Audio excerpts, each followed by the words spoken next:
Welcome my dear students to our next lecture. आणि त्या lecture मध्ये आपल्याला पाहायचे की ग्रॅव्हिटेशन मधला आपला पुढचा कन्सेप्ट काय म्हणत होता. ग्रॅव्हिटेशन मध्ये आता बघा पुढचा कन्सेप्ट आहे फ्री फॉल. फॉल म्हणजे पडणे, फ्री म्हणजे फ्रीली पडणे. आता त्याचा अर्थ दुसरा काय असू शकतो, ठीक आहे. Free fall. तर त्या फ्री फॉल मध्ये त्यांनी काय म्हणायचं बघा. त्यांनी काय म्हणतायत की object moves under influence of gravity alone called free fall. हा शब्द महत्वाचा आहे बघा. Gravity alone.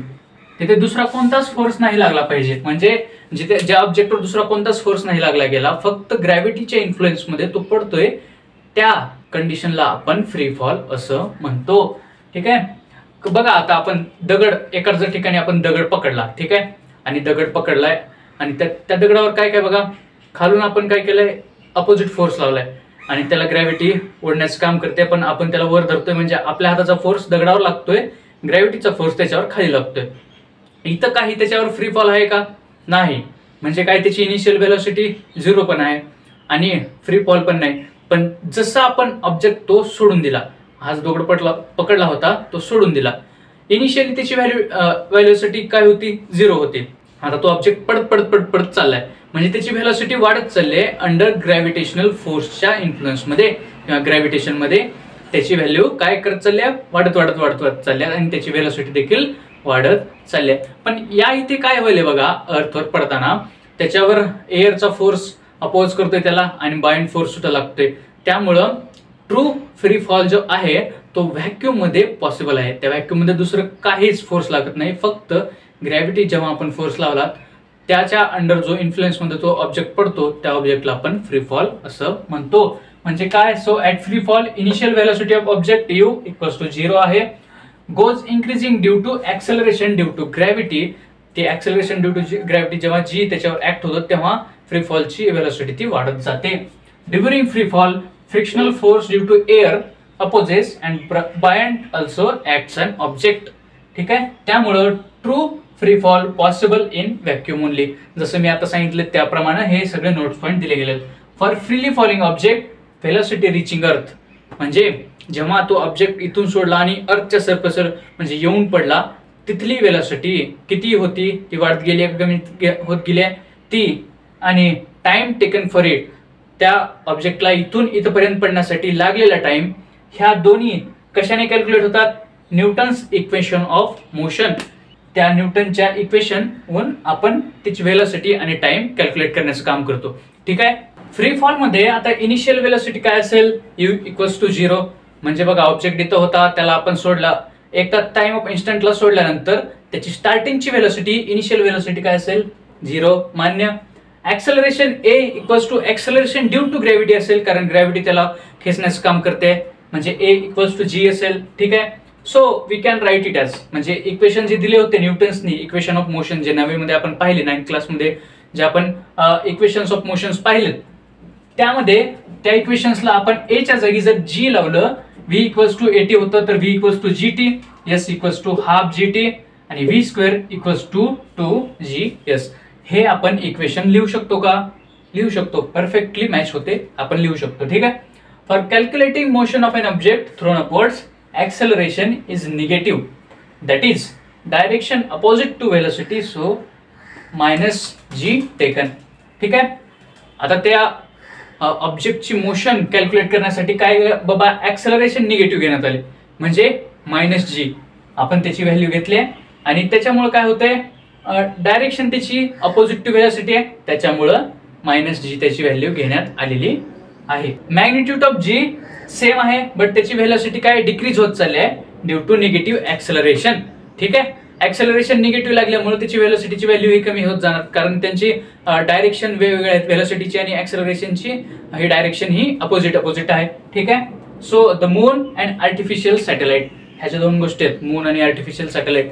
त्यांना आपण म्हणू शकतो का moving only under influence of gravity.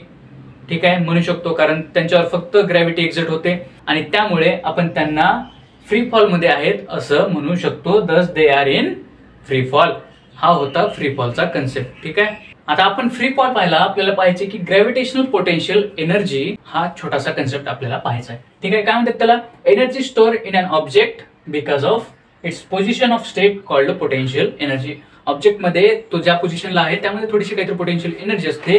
तो ऑब्जेक्ट काय बाबा, कोणत्या तरी पोझिशनला आहे आणि त्या पोझिशननुसार त्याची पोटेन्शियल एनर्जी असते, ती एनर्जी त्याच्या विदिन स्टोअर केली जाते, त्याच एनर्जीला आपण पोटेन्शियल एनर्जी असं म्हणतो. This energy is relative. ही पोटेन्शियल एनर्जी काय रिलेटिव्ह आहे, ते काय होते, increases as we go greater height from surface of earth. Potential energy ही इन्क्रीज होते जेव्हा आपण अर्थच्या सरफेस पासून दूर दूर दूर होत जातो. ठीक आहे. Potential energy of an object of mass m at height h. आता आपण कन्सिडर केली की आपण पोटेन्शियल एनर्जी आपल्याला एखाद्या ऑब्जेक्टची काढायची आहे, त्याचा मास m आहे आणि हाईट h आहे, तर potential energy equals to mgh equals to at height h. एखाद्या पर्टिक्युलर हाईटला ती पोटेन्शियल एनर्जी mgh या फॉर्म मध्ये येते. ठीक आहे. m म्हणजे मास, g म्हणजे acceleration due to gravity, h म्हणजे height at which that object is placed. आणि पोटेन्शियल एनर्जी इक्वल्स टू 0 ती आहे ॲट सरफेस ऑफ अर्थ. आता अर्थच्या सरफेसवर बघा, ती कोणतीच हाईट अटेंड करत नाही, म्हणजे त्यांची हाईटच मुळात संपल्यामुळं ह्या एच ची व्हॅल्यू 0 होते आणि एनिथिंग इंटू 0 काय होतं, 0. त्यामुळे त्याची पोटेन्शियल एनर्जी अर्थच्या सरफेसवर 0 दाखवण्यात आली आहे. When H is small compared to R.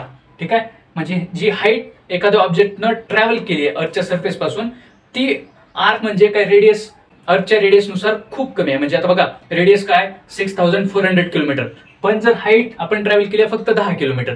ठीक आहे. म्हणजे plane 10 kilometre above surface of earth उडतंय आणि रेडियसचीच काय म्हणजे त्याची व्हॅल्यू काय 6400 kilometre. So in that case g equals to constant, so we use above formula. म्हणजे त्या रेडियसला किंवा त्या हाईटला आपण काहीच महत्व देत नाही आणि आपण त्याला कन्सिडर करतो रेडियस ऑफ अर्थ नुसारच. त्यामुळे तिथे काय होतो, g हा कॉन्स्टंट असो. सो आपण कोणता फॉर्म्युला यूज करतो, mgh, जेव्हा हाईट ही खूप स्मॉल आहे अर्थच्या सरफेसवरती. ठीक आहे. आता स्मॉलर हाईट्सला काय होती, हाईट ही निग्लिजिबल होती, त्यामुळं g ची व्हॅल्यू कॉन्स्टंट होती आणि आपण काय केलं, potential energy equals to mgh हा फॉर्म्युला वापरला. But for the large height किंवा लार्ज हाईट जेव्हा त्यांनी ट्रॅव्हल केलेली असते तेव्हा काय होतं, व्हॅल्यू ऑफ g डिक्रीज होते, कारण हाईट वाढत चालली आहे, इन्व्हर्सली प्रोपोर्शनल त्यांचं रिलेशनशिप असल्यामुळं त्यांचं काय होते, व्हॅल्यू ऑफ g डिक्रीज होते विथ इन्क्रीजिंग हाईट. ठीक आहे. For object at infinite distance from earth g equals to 0 होईल. ठीक आहे. म्हणजे हाईट एवढी वाढली किंवा डिस्टन्स एवढा वाढला की त्याचं जी ग्रॅव्हिटी आहे जे 0ला जाऊन पोहोचली. ठीक आहे. म्हणजे हाईट डिनॉमिनेटर मध्ये इन्फिनिटी झाली direct, gm by R square मध्ये r हा इन्फिनिटी झाला, एनिथिंग अपॉन इन्फिनिटी काय 0 होतो, त्यामुळं g ची व्हॅल्यू ही 0 झाली. म्हणजे काय, अर्थ gravitational force does not act on it. ठीक आहे. म्हणजे त्याची पोटेन्शियल एनर्जी आता g 0 झाला तर mgh इक्वल्स टू 0 झाला. So for small heights potential energy is negative. आता स्मॉल हाईट्स म्हणजे इथं हे वाक्य का दिले, आता जे अर्थची जी हाईट आहे त्याच्या अर्थचा जो रेडियस आहे त्याच्यापेक्षाही स्मॉल हाईट असली तर त्याची पोटेन्शियल एनर्जी ही निगेटिव्ह मध्ये असते, असं त्याचं म्हणणं आहे. ठीक आहे. Now object is really high from the surface of अर्थ. ऑब्जेक्ट एवढा दूर आहे अर्थच्या सरफेस पासून की काही सांगता येत नाही. ठीक आहे. पण तिथे मग त्याच्यावर जेव्हा ग्रॅव्हिटेशनल फोर्स ऍक्ट होतो, जेव्हा acceleration due to gravity act होते, तेव्हा काय होतं, gravitational potential energy equals to -g m capital M small m upon r plus h. आता हा फॉर्म्युला असा का दिलाय, त्याच्या अगोदर हे पाहू की m काय आहे, mass of earth, r radius of earth, m mass of object, h height travelled by object. म्हणजे एखादी सॅटेलाइट जर आपण कन्सिडर केली, सॅटेलाइट आणि अर्थ, तर सॅटेलाइटला आपण म्हणू m मास ऑफ ऑब्जेक्ट, ऑब्जेक्टच्या जागी आपण सॅटेलाइट पकडली. ठीक आहे. हा काय आहे, ग्रॅव्हिटेशनल कॉन्स्टंट, हा कॉन्स्टंट आहे, m मास ऑफ अर्थ, तोच सेम फॉर्म्युला आहे. आता इथे r स्क्वेअर होता, तेव्हा काय होतं की अर्थचा रेडियस होता एकुलता एक, त्यामुळे आपण r स्क्वेअर पकडला. पण ह्याला r प्लस h का पकडलं, एक तर रेडियस ऑफ अर्थ आहे प्लस हाईट जी ट्रॅव्हल केली एका ऑब्जेक्टने त्याची हाईट आहे, त्यामुळे ह्या दोघांना प्लस करण्यात आले आणि r स्क्वेअरच्या जागी r प्लस h घेण्यात आलं आणि पोटेन्शियल एनर्जीची value g minus g capital M into small m upon r plus h अशी देण्यात आली. आणि ह्या फॉर्म्युल्यानुसार आपण जर त्याची हाईट लार्ज असेल तर आपण हा फॉर्म्युला वापरून ते गणित सोडवतो किंवा ते प्रॉब्लेम सोडण्याचं काम करतो. ठीक आहे. असं आता आपण इथपर्यंत आलोय. आता आपला शेवटचा एक कन्सेप्ट आलाय एस्केप व्हेलॉसिटी. आपण ती एस्केप व्हेलॉसिटी नेक्स्ट लेक्चरमध्ये कव्हर करूयात आणि आपला चॅप्टर रॅप अप करूयात. ठीक आहे. अशाच प्रकारे जर तुम्हाला काही आवडलं असेल तर लाईक करा, शेअर करा, सबस्क्राईब करा, हसत राहा, खेळत राहा आणि अभ्यास करत राहा. ठीक आहे.